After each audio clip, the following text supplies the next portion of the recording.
Listo, mis hermanos. En esta clase empezamos o seguimos con nuestro estudio del contexto literario de las Escrituras, en que en las dos clases anteriores vimos la naturaleza literaria de la Biblia y hablamos de varias características que eso produce en las Escrituras. Hablamos de su diversidad de géneros y la manera intencional y diseñada que la Biblia incorpora esos géneros para comunicar el mensaje divino.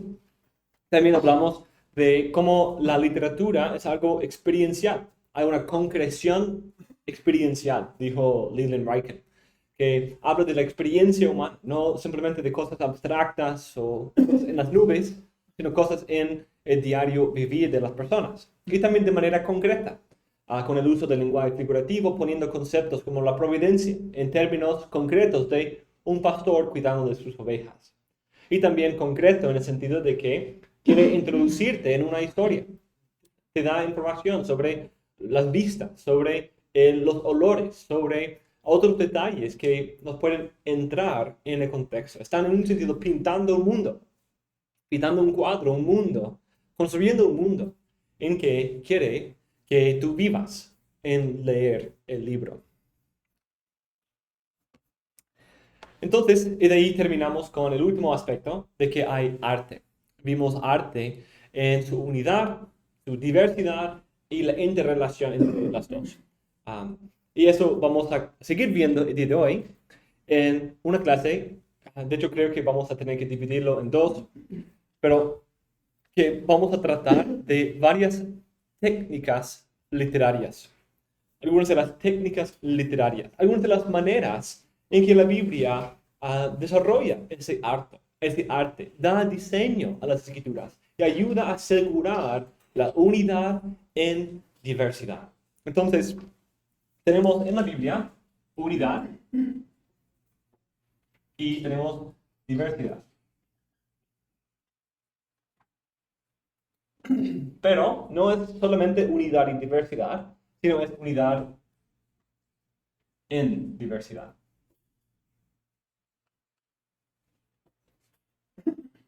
Unidad en diversidad. Esta es una buena descripción tanto de la Trinidad como de las Escrituras. En la Trinidad tenemos unidad de esencia, tenemos diversidad de personas y hay unidad en la diversidad, en que hay esa interrelación, interpenetración de las personas. En las Escrituras tenemos unidad, hablamos de su tema central, de un propósito central, que un autor central, hay unidad. También hay diversidad, muchos estilos, muchas formas, muchas figuras, muchas imágenes, muchos géneros, muchos autores humanos, muchos tiempos, muchos idiomas, gran diversidad, ¿cierto? Incluso la obra de Dios es diversa, tiene varios aspectos que nos ayudan a poder describirlo de una manera más completa. Pero toda la diversidad está interconectada, se interpenetra lo uno al otro. Hay unidad en diversidad. La Biblia es una obra de arte literario. Es el producto del genio sin igual de Dios, quien es el autor de todas partes. Pero es también el producto de la diversidad de autores humanos, que todos fueron guiados por el mismo Dios en una variedad de maneras. Esa realidad de la naturaleza literaria de la Biblia nos ha llevado a considerar su unidad, diversidad y su interrelación. El verdadero estudio de la Biblia no pierde de vista la unidad por la mucha diversidad, pero tampoco pasa por alto la diversidad para saltar demasiado rápidamente a la unidad, sino ve la unidad en diversidad. La hermenéutica bíblica discierne la unidad en la diversidad, que se ve más claramente en la interrelación que todas las partes tienen entre sí. Dios ha inspirado su única palabra, que tiene un propósito central y unido de llevar al pueblo de Dios a conocerle a Él en Cristo. Pero lo ha hecho en una diversidad de tiempos, a través de una diversidad de autores, en una diversidad de estilos literarios y acerca de una diversidad de temas, historias, personajes y detalles. Pero a pesar de la gran diversidad, cada detalle tiene su función y su lugar. Como Pablo usa la ilustración del cuerpo para describir la iglesia como la comunidad trinitaria, que tiene unidad, diversidad y interrelación. e interrelación. También podemos usar la misma ilustración para hablar de la Biblia. Hay un solo cuerpo, pero con una diversidad de miembros. Pero todo miembro tiene su función, ¿cierto? Todo miembro ocupa un lugar y depende de los otros. Está conectado con los otros de alguna manera. Entonces, hay conexión, hay contribución mutua y hay un servicio necesario. Un miembro necesita del otro, un miembro contribuye a los otros y todos están conectados. Esta unidad en diversidad se ve muy claramente en las maneras en que la Biblia establece la interrelación entre las varias partes. Y hablamos de algunas maneras, y usamos algunos términos en que la Biblia hace esto en la clase anterior. Hablamos de 4 y vamos a usar esos 4 como la guía para esta clase. Hablamos de simetría, contraste, coherencia y progresión. Simetría, contraste, coherencia y progresión. Esas son las 4 categorías de cómo cosas pueden interrelacionarse. Quizás podemos hablar de otros, pero creo que nos da una buena base. La simetría nos lleva a ver consistencia y patrones que se repiten en las escrituras. El contraste nos ayuda a apreciar la diversidad y cómo esa diversidad puede proveer un trasfondo útil en el cual entender algo más o para exaltar la gloria de algo más por el contraste. En la coherencia vemos que todas las cosas están conectadas. Cada doctrina, historia o tema tiene alguna conexión con las historias en su alrededor y otros puntos en la Biblia también. Y en la progresión, y lo estamos llamando progresión orgánica, vemos que cada parte construye sobre el fundamento de las otras cosas. Para conectar hilos distintos del pasado en una cuerda unida, o para ampliar ideas anteriores y aplicarlos en un nuevo contexto. Esas 4 herramientas son muy útiles, pero a veces un autor puede incluso utilizar todas en un solo pasaje. Hay ciertas técnicas que vamos a ver que ayudan a tanto proveer simetría, coherencia y contraste a la misma vez. Esas herramientas pueden verse en la Biblia entera, todo el canon, o en un solo pasaje podemos verlo. Entonces podemos considerar patrones repetidos que empiezan en un libro y de ahí vuelven a tomarse en otros libros. O podemos ver en un solo libro una repetición de un tema clave o una estructura clave de un solo versículo.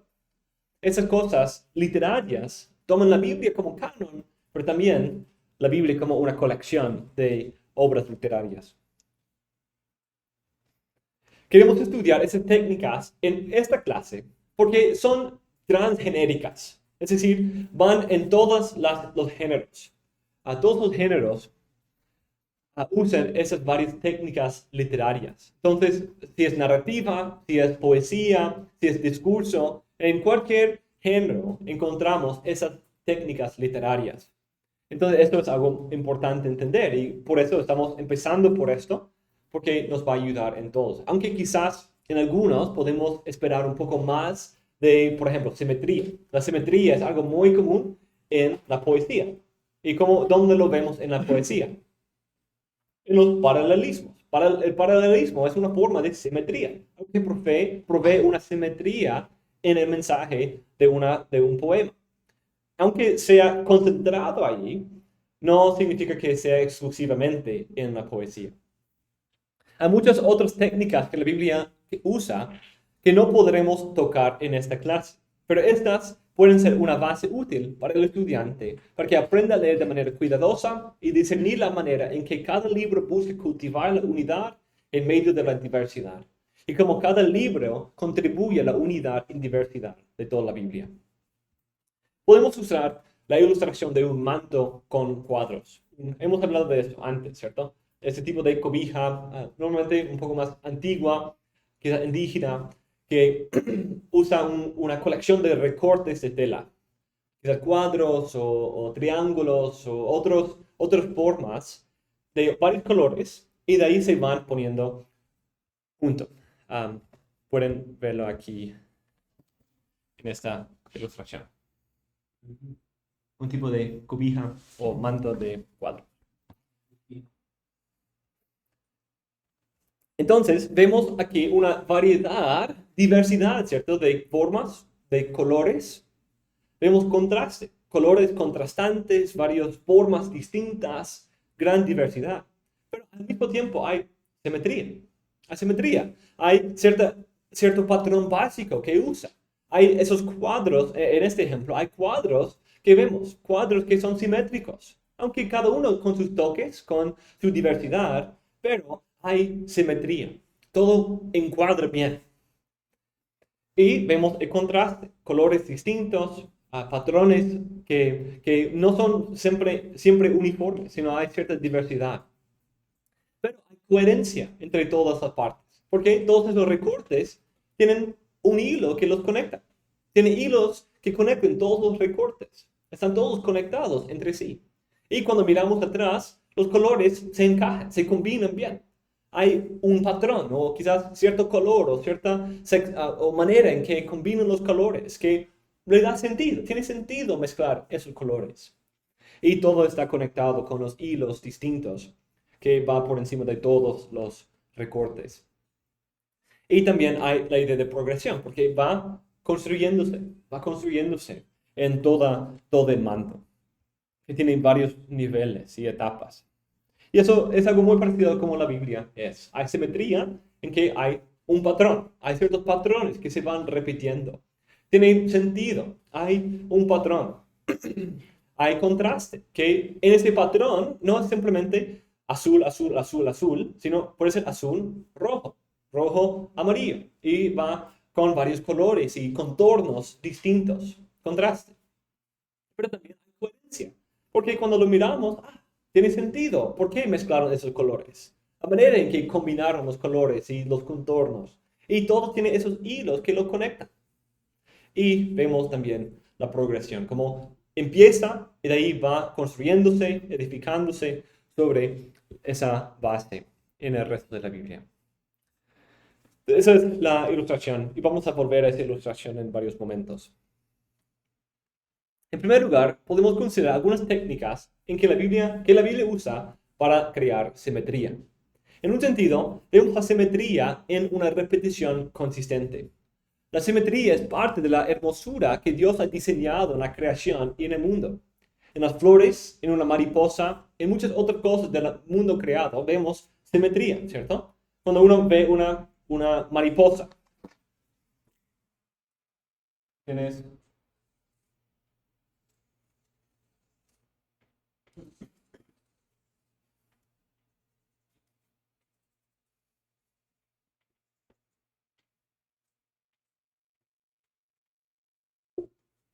hay cierta simetría en los colores, en la forma, y esa es la idea de simetría.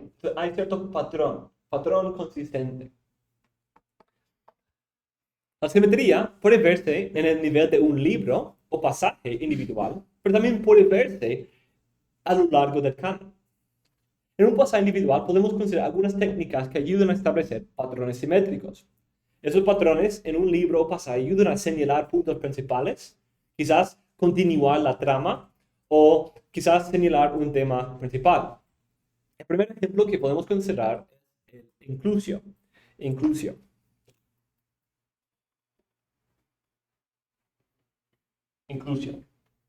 El inclusio es una repetición verbal o temática que aparece en los dos extremos de un pasaje. Es decir, empieza y termina con lo mismo. Eso ayuda a establecer el texto como una unidad claramente marcada, pero también provee simetría. Entonces, en el nivel del discurso, ayuda a mostrarnos los límites del pasaje. Pero en el nivel literario, nos ayuda a tener algo simétrico, algo de arte, algo que es una unidad entendible y discernible.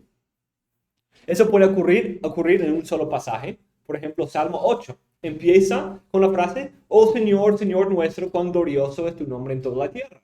Y termina con la misma frase. Entonces, eso es algo que nos debe llamar la atención, esa repetición, y especialmente repetición en lugares claves, el inicio y el final, nos llama la atención. También otro versículo, Cantar de los Cantares 2, 10 a 13. Mi amado habló y me dijo, levántate, amada mía, hermosa mía, y ven conmigo. Pues mira, ha pasado el invierno, ha cesado la lluvia y se ha ido. Han aparecido las flores en la tierra. Ha llegado el tiempo de la poda y se oye la voz de la tórtola en nuestra tierra. La higuera ha madurado sus higos y las vides en flor han esparcido su fragancia. Levántate, amada mía, hermosa mía, y ven conmigo. Escuchen la repetición. Levántate, amada mía, hermosa mía, y ven conmigo. Esa misma frase empieza el discurso del amado y también la concluye. Entonces lo hace como un discurso completo, pero también provee cierto arte y simetría en las dos partes del discurso. El libro de Joel 1, 19 y 20. A ti clamo, Señor, porque el fuego ha devorado los pasos del desierto y la llama ha consumido todos los árboles del campo. Aún los peces del campo bramen por ti, porque se han secado los arroyos de agua y el fuego ha devorado los pasos del desierto. Noten eso. El fuego ha devorado los pasos del desierto. Empieza y termina el clamor. Eso también puede ser una estructura en un libro completo. El libro de Judas tiene esa estructura. Empieza en una manera temática. Sí, hay una conexión con una palabra, fulazo, la palabra de guardar, pero la idea es de que él se dirige a sus lectores como aquellos que son guardados para Jesucristo. Y termina el libro con una doxología diciendo, y aquel que es poderoso para guardaros sin caída y para presentaros sin mancha en presencia de su gloria con gran alegría. Entonces vemos en los dos límites la idea de que Dios guarda a su pueblo. Y eso es algo muy importante porque ayuda a proveer simetría. Simetría en el libro y también señala un tema muy importante. Porque el contenido dentro de esos límites habla de la realidad de peligro, de falsos maestros, de la necesidad de guardar, conservarse en el amor del Señor. Pero en medio de eso, Judas empieza y termina con la esperanza de que Dios guarda y no abandona a su pueblo. Entonces es algo que sí, hay una responsabilidad, ser fiel, contienden por la fe, pero confíen en que Dios les está guardando. Entonces, no pierdan de vista la soberanía divina cuando te enfoques tanto en tu responsabilidad humana. Es algo que provee un buen balance y simetría entre esas dos verdades. Tú contiende por la fe. Tú consérvate en el amor del Señor. Ora en el Espíritu Santo. Haz lo bueno y evita esas cosas malas. Pero tú sabes que Dios te está guardando. Que Dios te tiene en sus manos y no te va a soltar. Entonces es algo que provee una perspectiva útil en la cual ver el contenido del libro y que da consuelo y esperanza en medio de esos problemas. Las palabras deben ser similares, también puede ser también el contenido con la... Puede ser algo temático. En Romanos 8, cuando habla acerca de no hay condenación y también diciendo no hay separación para los que están en Cristo Jesús. Sí, puede haber algo así, sí, también. Algo que quizás ligeramente distinto, pero hay cierta conexión, cierta simetría que provee. Entonces, puede ser algo así. Entonces no tiene que ser, como en Salmo 8, es la frase igualita. A veces es eso, pero a veces es algo más temático. Como en Judas, es un poco más temático, aunque sí hay la conexión de que repite esa palabra de gancho, esa palabra clave que señala el tema. Pero a veces puede ser el mismo tema en otros términos. Otro ejemplo es el libro de Samuel. En nuestras Biblias quizás podemos perder esta estructura, que provee una simetría en todo el libro de Samuel. 1 Samuel y 2 Samuel, que son un solo libro en el canon hebreo. Pero hay una conexión, hay una inclusión para este libro. Empieza con, en 1 Samuel 2, 1 a 10, hay la canción de Ana. Y termina con 2 Samuel 22, que es la canción de David. Y esas dos canciones que aparecen en los dos límites, hay un prólogo y un epílogo, pero en los dos extremos del contenido del libro, son dos canciones, dos poemas que usan lenguaje muy parecido de esperanza para la venida del Mesías. Entonces es algo que ayuda a poder proveer un contexto más amplio para la historia de Samuel. Por ejemplo, podemos considerar un episodio en la historia de Saúl. Pero vemos que ese episodio se encuentra en una narrativa más grande de la preferencia que Dios está dando a David. Entonces, esa lucha entre Saúl y David. Entonces, un episodio debe verse a la luz de ese trama más grande. Que aquí hay una pelea entre la casa de Saúl y la casa de David. Y vemos que la casa de David va en aumento y la casa de Saúl va disminuyendo. Pero esa es parte del libro. Pero los límites nos ayudan a ver que hay una trama que el libro está buscando, a la cual contribuye ese libro, que va más allá de meramente David. Quiere ir más allá de David. Y quiere mostrar que esa historia es parte de una trama más grande de la esperanza por la venida del Mesías.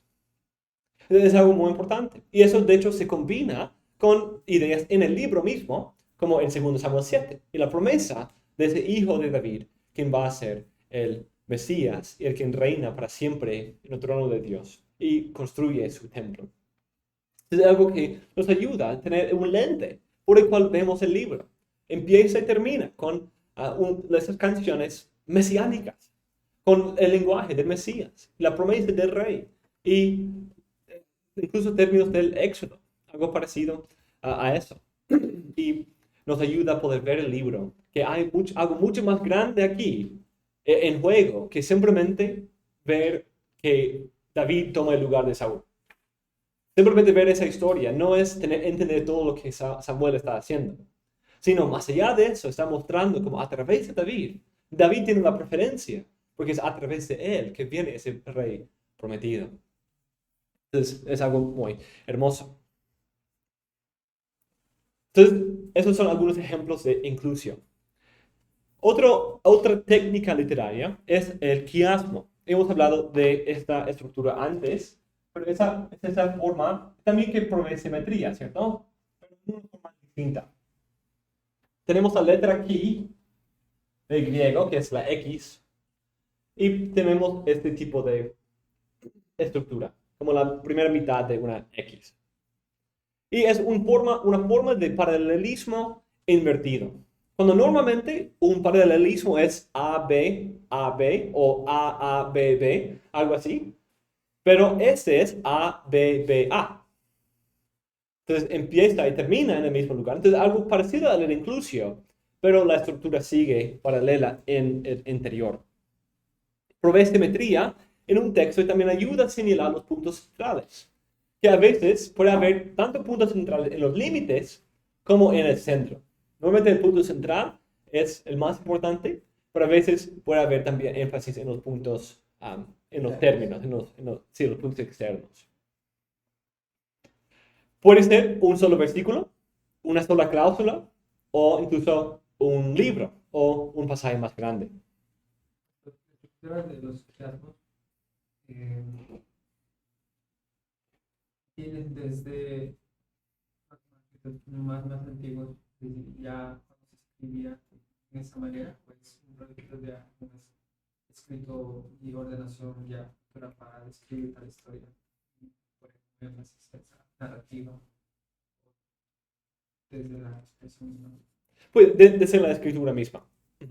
Sí, pues dependiendo del libro puede haber cierto diseño posterior a un redactor inspirado, pero normalmente a veces un autor escoge intencionadamente desarrollar su historia o escribir su poema en una forma quiástica. Es algo muy común en poesía, pero también puede aparecer en una narrativa. Entonces, un ejemplo, Génesis 2:3, es el ejemplo que hemos visto antes. Bendeciré a los que te bendijeran, a los que te maldijeran, maldeciré. Entonces aquí tenemos tanto quiasmo, la simetría, pero también tenemos contraste, ¿cierto? Tenemos el contraste de bendición y maldición. Pero la estructura quiástica, vemos allí, hay algo simétrico aquí. La conexión quiástica sería ahí Bendeciré a los que te bendijeran y los que te maldijeran, maldiciré. Otro ejemplo es Isaías 6:10. Isaías 6:10. Haz insensible el corazón de este pueblo, endurece sus oídos y nubla sus ojos. No sea que vea con sus ojos, oiga con sus oídos y entienda con su corazón. Noten eso. Ahí, haz insensible el corazón. Tenemos la estructura: corazón,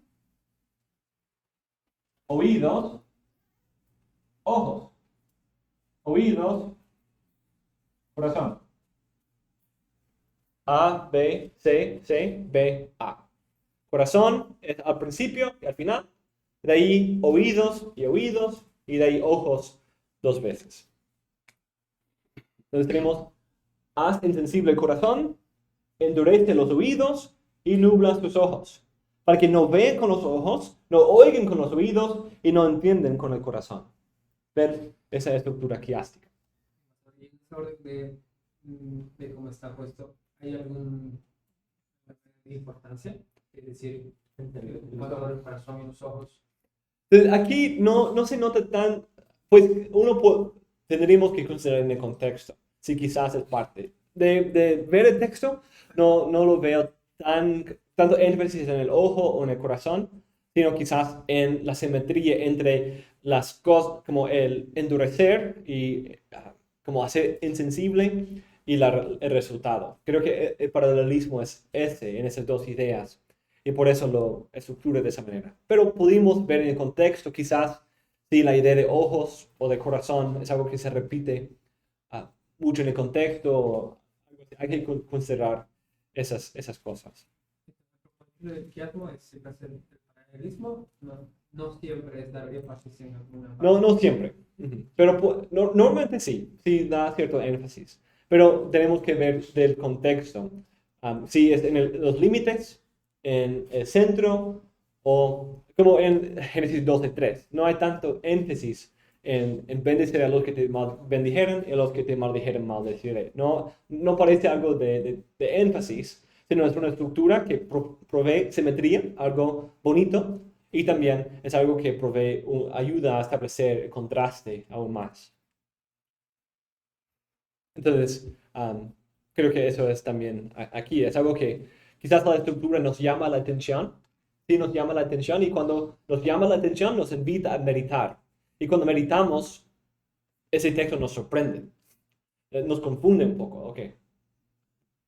¿Cómo? Tu trabajo como profeta debe ser de abrir los ojos, ¿cierto? De revelar los secretos. Pero vemos algo que choca con nuestra expectativa, que está siendo aquí enviado no para abrir los ojos y revelar cosas, sino para de ocultar cosas del pueblo de Israel. Entonces, sí, como las parábolas. Y entonces simplemente, a veces el quiasmo, estas estructuras, nos llaman la atención y nos invitan a meditar, leer cuidadosamente. Y cuando estamos haciendo eso, por lo menos podemos pensar, eso es algo en contra de lo que uno esperaría, ¿cierto? Es algo interesante. Entonces, ok, ¿qué quiere decir con eso? ¿Cómo el libro va desarrollando esa idea? Otro texto sencillo es Mateo 19:30. Aquí ayuda a enfatizar la inversión, como quizás también en bendeciré y maldeciré. La expectativa es que los primeros son los mejores, ¿cierto? Pero Cristo dice, en el reino de Dios, muchos primeros serán últimos y los últimos primeros. Entonces tenemos un pequeño quiasmo. Muchos primeros serán últimos y los últimos serán primeros. Y perdón, y el otro que dice, porque el que se enaltece será humillado y ya será. Sí, ajá, exacto, lo mismo.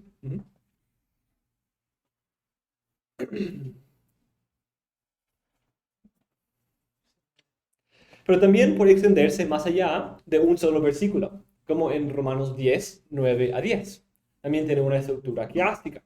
Tenemos que si confiesas con tu boca a Jesús por Señor y crees en tu corazón que Dios le resucitó de entre los muertos, serás salvo. Porque con el corazón se cree para justicia y con la boca se confiesa para la salvación. Entonces tenemos la confesión de la boca en el punto A. De ahí el creer en el corazón con el punto B. Y en el punto central serás salvo. Que no tiene un paralelo, a veces eso también puede ser una posibilidad. Tenemos confesar, boca. A. Creer, corazón. B. Ser salvo. C. Creer, corazón. B. y confesar con la boca.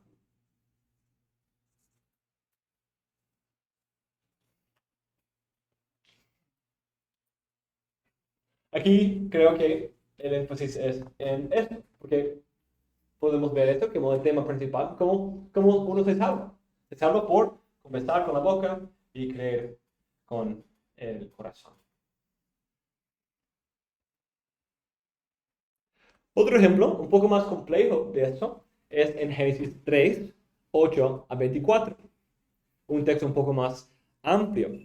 La estructura empieza en versículo 8 con la apariencia de Dios, Dios caminando en el huerto. De ahí vemos a Adán y Eva se esconden de su presencia y se hacen ropa, ¿cierto? Se hacen los delantales. De ahí Dios cuestiona a Adán y Dios cuestiona a la mujer. De ahí tenemos el juicio sobre la serpiente. No hay un cuestionamiento para la serpiente, sino va directo a la maldición. El juicio sobre la mujer, el juicio de Adán, la ropa que Dios hace para Adán y Eva, y ellos son expulsados de la presencia de Dios. Entonces, dibujemos aquí esta estructura. Entonces, es algo que viene de una lectura cuidadosa. Notamos empezamos a notar ciertos patrones. Ver, mira, aquí ese texto hace referencia a ropa 2 veces. Hace referencia a Dios hablando al hombre 2 veces. Dios hablando a la mujer 2 veces. Entonces, empieza con la presencia divina.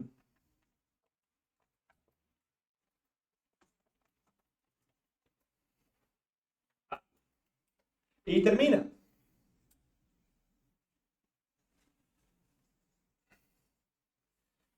A cierto contraste, perdón. A primo, sí. Tenemos ropa humana. B. Ropa divina. B prima. Ayuda también aquí el contraste. Tenemos confrontación, hombre, C. Y aquí, juicio, hombre. Sí, prima. Confrontación, mujer. Aquí, juicio, mujer. Y prima. Aquí en el centro tenemos juicio, serpiente.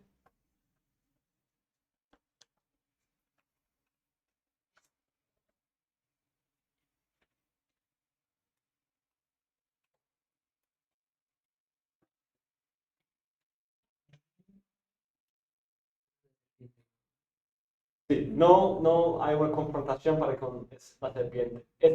Quizás también ayuda, porque ese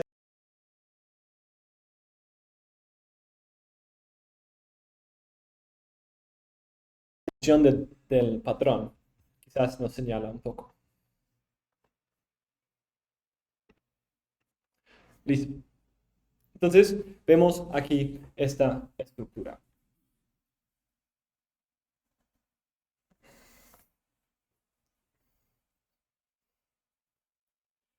Ok, entonces consideremos su función. Juicio de la serpiente parece estar en el punto central. Y creo que eso es intencional. Es intencional, uno, porque la serpiente es también el quien se introduce aquí en ese pasaje y se presenta como la fuente, el quizás parte de la raíz del problema. Y este punto también contiene una promesa. Es algo muy importante para el resto de las escrituras. Esa guerra entre la serpiente y la mujer y la promesa de que el enemigo va a ser herido por la simiente de la mujer. Pero también creo que la idea de la presencia divina es algo importante. Aquí tenemos Dios apareciendo en juicio y aquí ellos siendo expulsados en juicio de la presencia divina. Entonces creo que hay cierta conexión aquí entre ese juicio sobre la serpiente, esa simiente prometida, que quizás la idea con esta estructura es presentarle a él tanto como el enemigo de la serpiente que me va a destruir, como también el que va a restaurar las cosas aquí destruidas, como la mujer, el hombre en la tierra y la expulsión de la presencia divina. Yo creo que la idea es que ese simiente puede invertir esta realidad, que en un sentido va a invertir en una manera parecida, va a proveer un regreso a la presencia de Dios, proveer ropa de cobertura, va a recrear la creación y salvar a la mujer de su aflicción. Otra manera en que la Biblia provee simetría es a través de patrones consistentes. Como, por ejemplo, cuando uno enseña a sus hijos sobre la matemática y les enseña a reconocer ciertos patrones. Entonces, un ejercicio tenemos círculo, cuadrado, triángulo. Círculo, cuadrado, ¿qué viene? Triángulo, ¿cierto? Uno como aprende a aprender los patrones y reconocer y poder predecir un poco lo que sucede. Un patrón puede ser algo dentro de un solo texto, pero ese mismo patrón puede ser repetido en otra parte del mismo libro o quizás en otros libros para proveer tanto simetría como coherencia, una coherencia entre varios libros. Por ejemplo, cuando consideramos la historia de la creación en Génesis 1, 3 a 25, hasta la primera mitad del sexto día, vemos un patrón bastante consistente, ¿cierto? Tenemos Dios habló, entonces Dios dijo, de ahí tenemos como la afirmación de que va a existir, fue así, como sucede. De ahí vemos nuevamente una declaración de que es bueno y la conclusión fue la tarde y la mañana. El primer, el segundo, el tercer, el cuarto, el quinto día. Entonces, hay este patrón bastante consistente. Y el otro es parecido a ese. ¿Qué cosa? Ahí mismo en la creación, Dios crea la luz y después Es algo simétrico, pero no es tanto quiástico. Porque hay la creación de la luz y de ahí hay la habitación de la luz y la oscuridad. Tenemos como la creación del día y de la noche y la llenura del día y de la noche. Tenemos la creación de los mares y tenemos la llenura de los mares. Tenemos la creación de la tierra seca y tenemos la llenura de la tierra seca. Entonces hay un patrón, pero es como A, B, C, como algo así. Entonces sería quiástico, sería como poner las bestias en el cuarto día en vez del sexto día. Porque ese es el problema del versículo 2. Versículo 2 es que está sin forma y y desolado, sin habitantes. Sí, vacía. Ajá. Entonces Dios da orden por dividir la luz de la oscuridad, dividir las aguas en la tierra de las que están por encima de la tierra y divide las aguas de la tierra seca. Y de ahí entonces le da orden y de ahí la llena con poniendo las lumbreras y poniendo la vegetación, dando pues la vegetación viene en el tercer día mismo. Entonces de ahí llenando los cielos, llenando los mares y llenando la tierra seca. Aquí bueno, pues puede ser el de Amós, dice por 3 pecados de... Sí, eso es una técnica literaria. Y el hecho de que ese en sí es una técnica literaria, pero la repetición de eso es otra técnica literaria. Eso provee el patrón. Entonces, en sí es algo de énfasis, algo de repetición o de simetría por 3 pecados y por 4. Pero de ahí repetir eso en cada oráculo de Ai contra las naciones provee un patrón consistente. Entonces, no sé si lo altera, pero si hay una alteración de ese patrón, sería algo que nos llamaría la atención. Por 3 pecados altera. Sí, Y por ajá. el cuarto no revocaré Sí, contigo. sí. ¿Por qué? Y ahí cambia el Sí, claro. Y de ahí habla de Sí. los pecados específicos. Sí, exacto. Entonces, otro patrón establecido que vemos en el libro de Génesis es el inicio de muchos patrones muy importantes. Génesis 3, tenemos la idea del fruto prohibido. La idea de ese fruto prohibido que los hombres son tentados a mirarlo con sus ojos, conforme a la rectitud de sus ojos, lo que es bueno delante de sus propios ojos. De ahí en pecado se esconden en temor del Señor y Dios viene en un viento normalmente y pregunta, ¿qué has hecho? Hay una maldición y un alejamiento de la presencia del Señor. Entonces a veces no tienen que repetir todos los patrones, todos los aspectos del patrón, pero hay varias consistencias en la simetría. Ese patrón se repite en varios otros lugares. Por ejemplo, en la caída de Caín hay cierto patrón. E incluso hay cierta coherencia en que repite algunas de las mismas frases y palabras. Como cuando Dios le dice, cuidado porque el pecado está agachado fuera de tu puerta, pero tú debes dominar. Su deseo es conquistarte, pero tú debes tener dominio sobre él. Ese es un paralelo al juicio de Génesis 3. Entonces, esas conexiones nos conectan con Génesis 3, pero tenemos algo muy parecido en el patrón. Eso mismo que le dice a Caín está atrás cuando habla la mujer. Sí, pues no es exactamente igual, pero es algo parecido. Tiene algunas conexiones. Entonces, es suficiente, no es igual, pero es suficiente para mostrarnos qué está haciendo el autor. Está haciendo una conexión, que eso es como una historia de una segunda caída, como una segunda caída.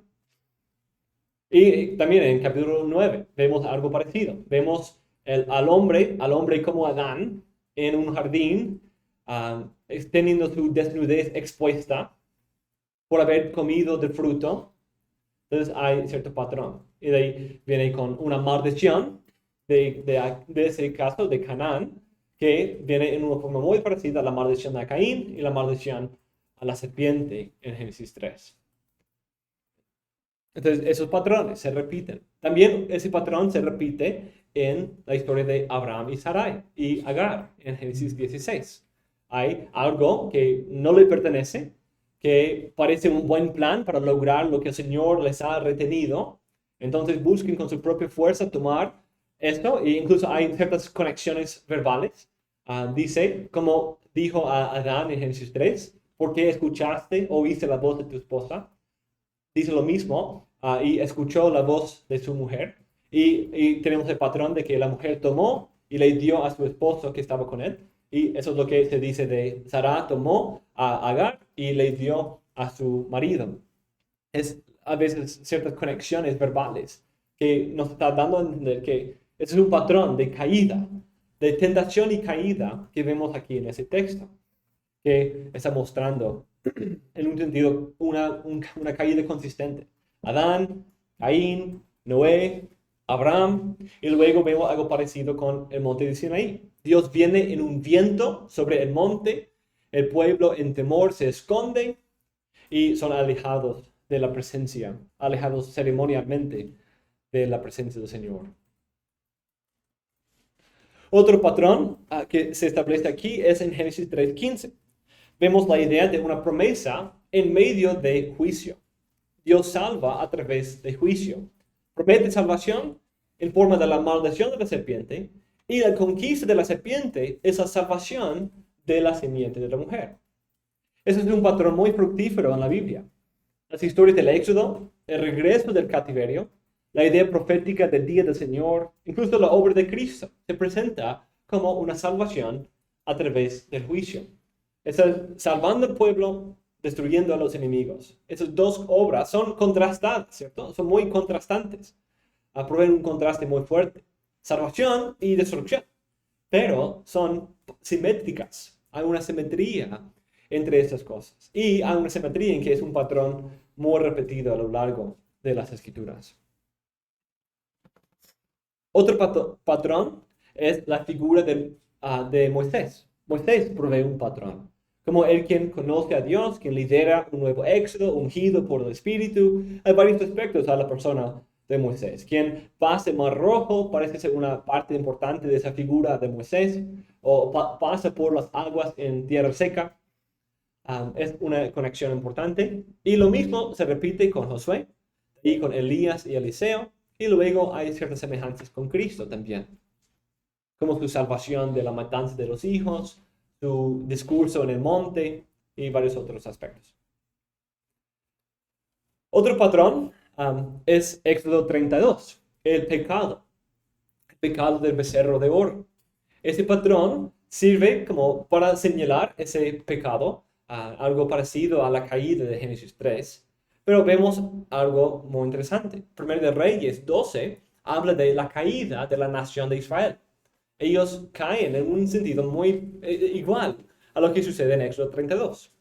El rey Jeroboam tomó consejo, hizo 2 becerros de oro, algo como parecido a lo que sucedió con Aarón, ¿cierto? Escuchó el consejo del pueblo, hizo un becerro de oro y dijo al pueblo: es mucho para vosotros subir a Jerusalén. He aquí vuestros dioses, oh Israel, los cuales te hicieron subir de la tierra de Egipto. Es exactamente la misma frase. He aquí vuestros dioses, oh Israel, los cuales te hicieron subir de la tierra de Egipto. Es exactamente lo mismo lo que dice el pueblo de Israel en Éxodo 32, 4. Entonces es un patrón que nos señala que, mira, como hicieron en el desierto, están haciendo lo mismo aquí. Hay simetría y también coherencia. Demuestra el patrón consistente del corazón endurecido, que provee un contexto importante para los profetas, que hablan tanto de todas las generaciones, desde que salieron de la tierra, han pecado contra el Señor. Y esa es una de las cosas que aquí señala. Incluso pecaron de la misma manera que pecaron entonces. Sí, la variación que se encontraría, es decir, que es 1 y 2, como que un aumento Sí. de un... Sí, como uno. Sí, esa variación y sí, hay que considerar esas cosas. Siempre vamos a ver eso en el próximo punto, que a veces hay patrón y de ahí hay patrón y variación. Quizás cierto toque, cierto cambio que puede enseñar un aumento o para peor o para algo mejor. Un último ejemplo es un macro inclusión, en un sentido, un macro patrón en comparar Génesis 1 a 3 y Apocalipsis 20 a 22. La Biblia parece tener ese inclusio que empieza con las mismas imágenes de Génesis 1 a 3 y termina con las mismas imágenes repetidas al final de Apocalipsis. Tenemos la serpiente conquistada, la serpiente antigua de Génesis 3 es conquistada y echada fuera, juzgada y maldita en Apocalipsis 20. Tenemos el río, tenemos el lugar donde Dios mora con su pueblo, tenemos las piedras preciosas, tenemos los ángeles que guardan el camino, tenemos el árbol de la vida, la maldición y la muerte que son quitadas. Hay tantas conexiones aquí. Entonces, ahí también vemos simetría, pero también vemos contraste. Es un patrón de las mismas imágenes, pero vemos gran variación. Aquí parece que la serpiente gana, pero aquí pierde, es conquistada. Y todo eso tiene su raíz en Génesis 3:15. Otra cosa que la Biblia hace para proveer unidad y diversidad es usar el contraste. El contraste parece ir en contra de las ideas de la coherencia, pero el contraste sirve la idea de la simetría para hacer la consistencia y coherencia más multiforme y multifacética. El contraste no provee separación o división, sino provee multiformidad o multifaceticidad, algo mucho más complejo. Provee complejidad, pero no provee separación. Entonces vemos en primer lugar la idea de yuxtaposición. Cuando tiene ideas contrastantes puestas juntos, quizás en el mismo tema, en el mismo texto, o en el mismo día del Señor, por ejemplo. Podemos considerar este ejemplo en lo que mencionamos en el punto anterior, la salvación en el juicio. Son dos ideas muy contrastantes, salvación y juicio. ¿Cómo pueden ir juntos?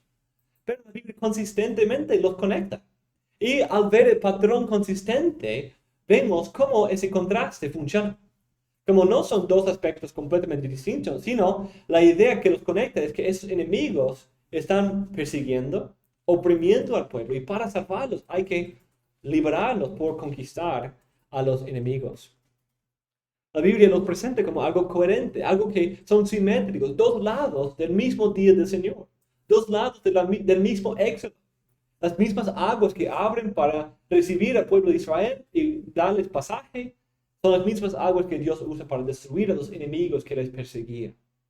El mismo Cristo, tanto es el quien salva a los creyentes como el quien hiere la cabeza de la serpiente. Entonces, son dos ideas de contraste, pero van juntos, porque vemos como esos enemigos proveen una amenaza. Tratan de herir, dañar, destruir a la simiente de la mujer, pero hay salvación. Dios los pone en un refugio. Otro ejemplo puede ser un contraste entre personajes en un libro. Por ejemplo, Saúl y David. Vemos un gran contraste entre Saúl, quien parece ser, a los ojos de los hombres, el mejor rey. Alto, guapo, fuerte, valiente. Y podía instilar terror en sus enemigos. En un sentido, él es el otro fruto prohibido, que el pueblo ve conforme a sus ojos, que parece bueno en los ojos, los cogen y incluso hay una idea de que él escondiéndose, algo que escuché del proyecto bíblico, algo interesante. Y David, en contraste, es pequeño, es el último de 8 hijos. Claro, él no, como a los ojos de los hombres, él es el menor. Incluso la primera vez que va a la batalla, ¿qué sucede? Es burla, es risa, es algo chistoso. Ven ese chiquito tratando de ponerse la armadura del rey. O incluso Goliat se burla de él. Dice, no, un niño, un chiquito. Pero el Señor se aprovecha de ese contraste para poder exaltar su propia gloria. Usa ese contraste para mostrar que Dios no ve como los hombres en la apariencia externa, sino lo hace conforme a la justicia, conforme al corazón. Ese patrón también parece tener en el trasfondo el libro de Jueces. El juez le presenta 2 problemas. Uno, el pueblo consistentemente hacía lo que era recto delante de sus propios ojos y no tenían un rey. Entonces trataban de encontrar un rey, pero otra vez, conforme a sus ojos. Pero el Señor proveyó el rey conforme a su corazón. Ese contraste sirve para mostrar la superioridad de Dios y su plan, y dar esperanza para la continuación de sus promesas, por describir en un poco más detalle la obra que el Mesías haría. Ese tipo de contraste puede servir de muchas maneras. Puede ayudar a señalar un clímax o un punto principal. Además, puede proveer una juxtaposición que ayuda a tener una perspectiva balanceada. Además, puede servir para marcar la progresión en el plan de Dios, como vamos a ver. Otra manera en que eso puede suceder es ir construyendo sobre una técnica que antes vimos, el patrón. El patrón es cuando hay consistencia, pero de ahí podemos tener un patrón consistente con variación, con ciertos toques distintos. Podemos ver esto en un solo pasaje o en un contexto más grande. Los patrones ayudan a establecer simetría y coherencia, pero el autor puede alterar el patrón de alguna manera para señalar algo distinto, algo importante, algo mejor o algo peor. Por ejemplo, vemos el patrón y variación en Génesis 1. Vimos el patrón consistente de Génesis 1, 3 a 25. Hay una gran unidad en el patrón de los días. Pero cuando llega la creación del hombre, vemos gran variación. Como en los otros días, Dios empieza hablando. Entonces el patrón parece ser igual en las primeras palabras. Pero en vez de decir que haya o que sea o algo así, sino dice, hagamos al hombre. Algo distinto. En vez de tercera persona singular o plural, usa ahora la primera persona plural. Algo que cambia la morfología, que nos señala algo, nos choca un poco, porque estamos en un sentido podemos ya producir que sea creado el hombre. Es lo que en un sentido esperaríamos, que se forme el hombre. Pero hay algo distinto aquí. Hagamos al hombre. Es algo que va en contra del patrón. También dice a nuestra imagen. Eso también es algo distinto. Un lenguaje que no se usa de los otros días. Además, vemos otro detalle. Aquí Dios habla en forma de paralelismo, o pues el texto introduce un paralelismo. Creó un patrón, un pequeño patrón dentro del patrón más grande. Entonces tenemos el patrón de los días, pero en este día tenemos algo de paralelismo. Creó pues Dios al hombre a imagen suya. A imagen de Dios lo creó. Incluso eso es quiasmo. Ajá. Creó Dios al hombre a imagen suya. A imagen de Dios lo creó. Varón y hembra los creó. Y el Señor es, ahí se repite 3 veces. 2 veces. Creó pues Dios al hombre a imagen suya. A imagen de Dios lo creó. Varón y hembra los creó. La palabra señorial. Sí, ese también es otra cosa que es de variación, contraste.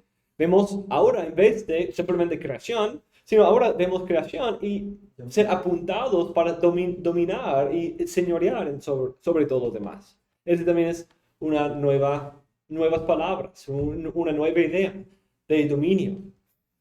Aunque no es completamente nuevo, porque vimos a los lumbreras que fueron puestos para dominar y señorear sobre el día y la noche. Y de ahí los peces. No. No creo que diga. Sí, habla de lo mismo de llenar, porque Adán debe dominar sobre las peces.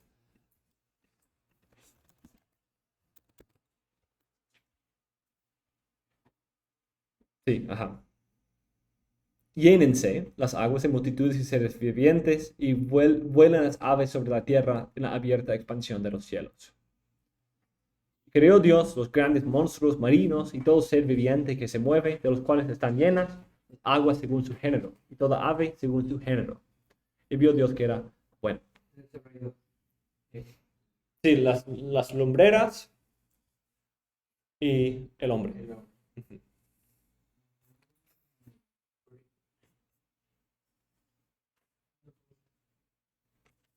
En el Salmo 19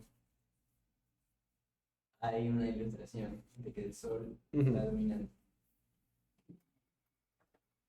Quizás viene de ahí. Sí, porque pues las lumbreras están señoreando. interesante sería. Quería considerarlo un poco más. Puede ser también la idea del Génesis en la creación y Éxodo. O sea, la idea de Dios creando y en Génesis Dios destruyendo. Sí, ujú. Sí, esto es algo de un patrón y variación. Sí, ajá. Sí, que a veces vuelve como va en regreso, como algo como un quiasmo, que empieza sin orden y vacío, y de ahí Dios lo llena, pero en juicio, de ahí Dios lo vuelve a lo que era, lo vuelve a desierto y desolación, o lo cubre de nuevo con aguas, como en el diluvio. O como tenemos salvación, divide las aguas de la tierra seca, y de ahí en destrucción, ahora vuelve las aguas sobre la faz de la tierra. Y otro detalle de variación aquí en esta parte es la última frase, ¿cierto? Y aquí era bueno en gran manera.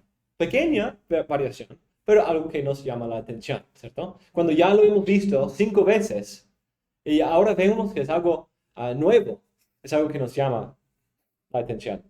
Otro patrón y variación en esa misma historia es el séptimo día. El séptimo día es el único día que no tiene la frase fue la tarde y la mañana, el día. Es el único. Es algo interesante, que es el día de descanso divino. Es algo que no tiene fin textualmente.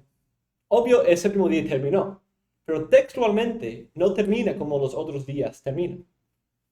Y creo que se combina con otras ideas en el texto de la promesa divina del árbol de la vida para señalar como parte de la meta de Adán es poder también él terminar su obra y entrar en un descanso que no tiene fin con Dios.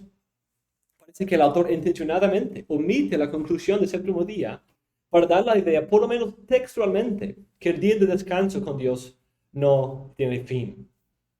Es algo interesante. Y parece que hay otros textos que interpretan el día de reposo como una imagen, una promesa de la gloria. Ese fenómeno de patrón y variación no solamente puede estar en el mismo texto, como hemos visto, o en el mismo libro, sino incluso en otros libros. Por ejemplo, Mateo parece usar el patrón del Éxodo, pero con gran variación. El patrón repetido puede provocar ideas de simetría, pero con ligeros cambios que forman un contraste importante. Hay simetría y un patrón compartido entre la experiencia de Cristo e Israel. Cristo es el Hijo de Dios llamado a salir de Egipto, como también Israel. Hay la matanza de los hijos, como también en Faraón y los hijos de, de Israel en Egipto. Tenemos también las aguas, que Cristo pasa por las aguas en el bautismo. Cristo pasa 40 días en el desierto para ser tentado, y Israel pasa 40 años en el desierto siendo tentado. Entonces hay esas muchas ideas paralelas allí en las historias.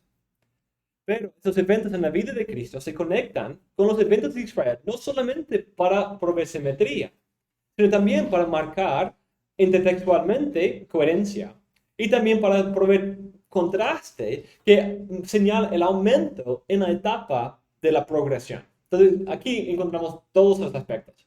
Tenemos simetría en que encontramos el mismo patrón de entrar a Egipto, ser llamado a salir de Egipto, una matanza de los hijos, pasar las aguas, ser tentado en el desierto. Tenemos un patrón bastante consistente. Pero hay contraste, porque cuando Cristo es tentado, no peca como Israel. No es como Israel, es un mejor Israel. Y otra variación es que ahora no es un rey gentil, sino es el rey de los judíos mismo, quien está en el lugar de Faraón. Es algo de polémica que también marca algo un poco fuerte en contra de Herodes y el establecimiento judío en ese tiempo. Además, vemos la idea de coherencia en que Mateo lo está haciendo explícito. Está citando textos del Antiguo Testamento para hacer las conexiones. Esa es coherencia, usando las mismas palabras. 40 días y 40 años. Hay cierta coherencia ahí de patrón, pero también incluso las palabras un poco más interno, un poco más íntimo, la conexión. A través de las varias citas que Mateo hace. Y también vemos la idea de progresión, porque está diciendo, así se cumplió. Como dijo, vemos la promesa y cumplimiento, tipo y antitipo. Vemos progresión, tenemos otro intento y otro fracaso, y ahora otro intento, pero ahora con éxito y obediencia. La figura del bautismo y la circuncisión serían también de contraste. ¿Cómo? La circuncisión. Sí, puede haber varios otros aspectos de eso. Como hablas en el sentido como el argumento pedobautista. Sí. Sí, pues eso es algo de progresión pactual. Vamos a hablar de eso. Que puede haber cierta continuidad, pero también hay variación, discontinuidad. Sí, eso es otro. Es parte también del contraste, pero es un contraste debido a otras etapas en la historia, una etapa más avanzada. Otro patrón consistente es la idea del nacimiento milagroso. Es un patrón bastante consistente, ¿cierto? Lo vemos en Abraham y Sarai, lo vemos en Isaac y Raquel, y lo vemos también en los padres de Sansón y en Cristo. Pero hay cierta variación en la historia. Antes era esterilidad el problema, pero en Cristo es una virgen. En nosotros, ellos son, en un sentido, el cumplimiento de la promesa. Pero Cristo es, así también Juan el Bautista. Pero en Cristo, Él es el Mesías al cual los otros apuntaban. Entonces vemos también esa idea de progresión. Otro punto de contraste es algo literario. No es algo temático como hemos visto, o de variación, como salvación y juicio. Podemos contrastarlos muy fuertemente. Saúl y David son muy contrastantes. Pero es algo literario y es un intercambio de género. A veces un autor puede poner la misma cosa, pero de dos perspectivas distintas en una narrativa y un poema, por ejemplo. Y puede usar ese contraste de género para llamarnos la atención y mostrarnos una manera quizás más profunda, más amplia de ver ciertos detalles. O por esa parte del arte estructural de su libro. Un ejemplo clásico de esto se encuentra en Éxodo 14 y 15. Éxodo 14 es narrativa, como Dios parte las aguas y libra al pueblo de los enemigos y destruye a los enemigos. Éxodo 15 es la misma historia, pero ahora en forma de poesía, y da una explicación teológica e incluso tipológica de ese evento, para exponer lo que Dios estaba haciendo, su propósito, mostrar coherencia conectando este evento con otras promesas divinas anteriores, y también señalando ese establecimiento de un patrón importante que seguiría hasta la salvación final. Ese patrón de narrativa y de poema que relata la misma historia se ve también en Jueces 4 y 5, en una manera muy parecida. Tenemos incluso como un nuevo éxodo, liderado ahora por Jael, la mujer, pero algo interesante, y creo que esa conexión viene de Génesis 3, la mujer siendo ella quien aquí aplasta la cabeza de la serpiente.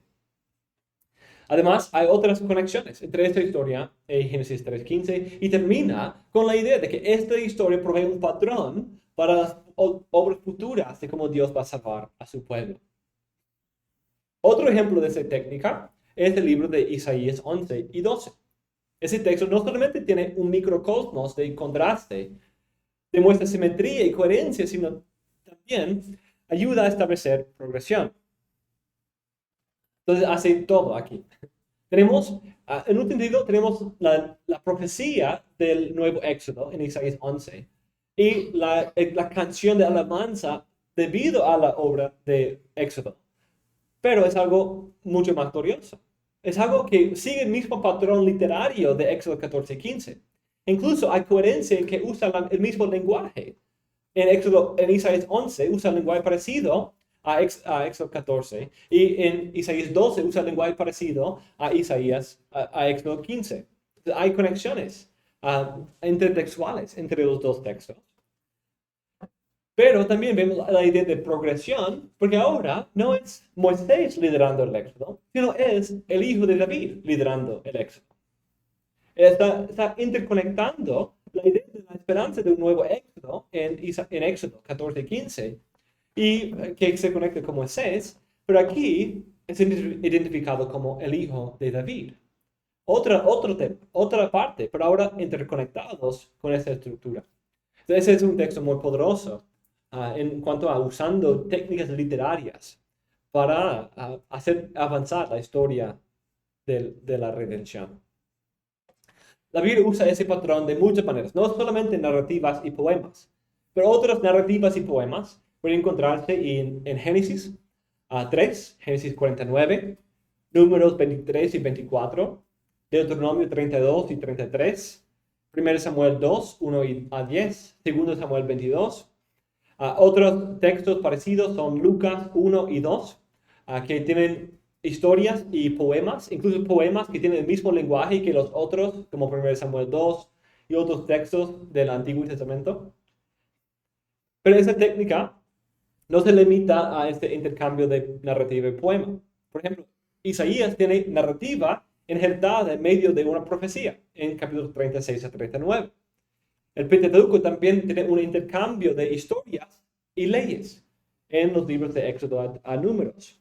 Los profetas menores también tienen algunas canciones intermedias en varios de los contextos proféticos. Jonás 2 es en medio de una narrativa y Habacuc es en un contexto de un discurso poético. De ahí termina con una canción. Romanos 3, también, del 8 al 18, del 10 al 18. como esa cita larga de los poemas. Son poemas contrastando con lo que ya había explicado antes, de que nadie es salvo. Sí. Y luego con la escritura, pero... Sí, ajá, sí, también. Hay otras cosas como una doxología, como ahí al final de Romanos 11 o al final de Judas. A veces eso puede señalar una clausura a una sección, o a veces puede ser lo mismo, pero de otra perspectiva, como en Éxodo 14 y 15. Pero tiene varias funciones posibles. También eso puede hacerse en una historia más larga o quizás algo un poco más sencillo. Por ejemplo, en una sola narrativa podemos ver el intercambio entre narrativa y discurso. Cuando los personajes empiezan a hablar de manera directa, es otro género, aunque es quizás un subgénero de narrativa, pero ese cambio debe señalarnos porque nos entra un poco más de cerca en el texto. Y ese discurso puede ser algo muy grande y muy importante, como 1 Reyes 8 y la oración y sermón de Salomón. Pero también puede ser algo un poco más sencillo, como el diálogo entre Cristo y el diablo en Mateo 4. Incluso en las parábolas. Cuando una parábola, no todas las parábolas tienen discurso, pero como en el hijo pródigo, el discurso es algo que nos entra un poco más en la historia y nos puede señalar ciertas cosas. El diálogo entre el padre y el otro hermano es algo importante para entender la parábola. Entonces, eso es algo muy importante. Otro lugar donde eso sucede es el libro de Hechos. Hechos tiene un intercambio de narrativa y los sermones, los discursos. ¿Por qué incluir esos sermones y no otros? Seguro predicaron 1000 sermones, pero con diseño e intencionalidad escoge ciertos sermones, en ciertos discursos, en ciertos momentos clave, que de hecho tienen ciertas conexiones verbales. Casi muchos de ellos hacen referencia a la promesa de Isaías 46, creo, de que Cristo iba a ser la luz a los gentiles, a las naciones. Y es parte del tema del libro de Hechos, de ese avance de la iglesia hasta las naciones. Para aprovechar mejor esta técnica, aquí son algunos pasos para identificarlo. Uno, un intérprete debe familiarizarse con los varios géneros de la Biblia. Entonces, eso es lo que vamos a estar haciendo en las próximas clases. Además, debe acercarse a un libro con una idea de cuál es el género de base. Cada libro normalmente tiene un género principal que sirve el fundamento o el estilo por defecto. Por ejemplo, Génesis es principalmente narrativa. Isaías es principalmente profecía, poética. Hechos es principalmente narrativa. Pero cuando en medio de ese género base, de ahí hay una alteración, es algo que debe llamarnos la atención. Génesis tiene los poemas, pero también tiene otro género, las genealogías, que es otro género que se introduce en ciertos momentos clave en el libro, que ayuda a proveer su estructura, pero también sirve un punto temático en el libro. De Apocalipsis también tiene una variación de géneros. ¿Qué cosa? Sí, muchos de ellos son un poco más, sí, son discurso en su base, pero hay como una doxología en Efesios 1, por ejemplo, o Romanos 11, hay ciertas doxologías, pero no hay tanto cambio de género. A veces sí puede haber. También tenemos ciertos como himnos, como Filipenses 2, parece ser como un tipo de poema de él quien era en forma de Dios. Sí, se llama, es parte del discurso, pero es un género epistolar que tiene cierta estructura. Hello. Un último paso, ok, entonces nos familiarizamos con los varios géneros. De ahí nos acercamos a un libro entendiendo su base. De ahí prestamos atención a cuando hay un cambio de género. Cuando va del estilo por defecto a otro, nos hace hacer preguntas. ¿Qué función tiene? A veces puede servir para introducir una nueva sección, como al final de Romanos 11. provee una clausura a esa sección y da la entrada a la próxima sección. A veces, como algunos de los ejemplos que hemos notado, sirven como comentarios teológicos sobre partes del libro, como ese cambio de narrativa a poema. Siempre hay diseño e intencionalidad de ese intercambio de género. Y toca prestar atención y meditar en lo que el autor está haciendo. Un último paso que puede ser útil es no solamente notarlo en un solo texto, sino quizás si el autor está haciendo ese mismo intercambio en varios otros lugares del mismo libro. Entonces, eso es algo que también puede ser importante, como ese intercambio de la narrativa y las leyes de Éxodo a Números, o el intercambio de narrativa y genealogía en el libro de Génesis. Esos intercambios no son solo una sola vez, sino es algo que es un patrón que se repite. Es un contraste de género, pero que provee un patrón que se repite en varias partes del libro. Un patrón de simetría en todo el libro. Dice mis hermanos, vamos a parar ahí y seguimos con la otra parte aquí en un segundo.